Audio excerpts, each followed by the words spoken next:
মাননীয় বিশেষ জজ ৫ আদালত বিভিন্ন মেয়াদে বিভিন্ন আসামিদেরকে সাজা প্রদান করেছেন।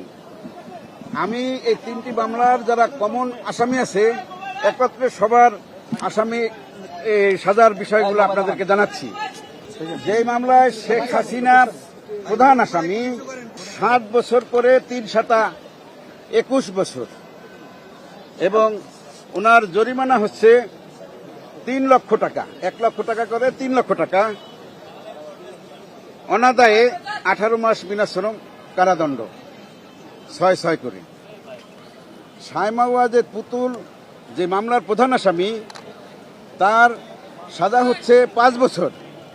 উনি একটি মামলারই আসামি, তাই ওনার সাজার মেয়াদ ৫ বছরই। সজীব আহমেদ জয় উনি যে মামলার প্রধান আসামি ওই মামলার ওনার সাজার মেয়াদ ৫ বছর এবং ১ লক্ষ টাকা জরিমানা। ৩টি মামলায় ২১ জন আসামির বিভিন্ন মেয়াদে সাজা হয়েছে। আদালত তার রায়ের মধ্যে সংক্ষিপ্ত একটি পর্যবেক্ষণ প্রদান করেছেন।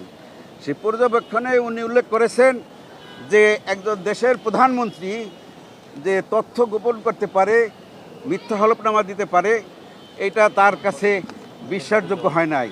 সে অবাক হয়ে গেছে যে একটা দেশের প্রধানমন্ত্রী কিভাবে ৪ বারের প্রধানমন্ত্রী উনি কিভাবে মিথ্যা হলফনামা এবং তথ্য গোপন করে।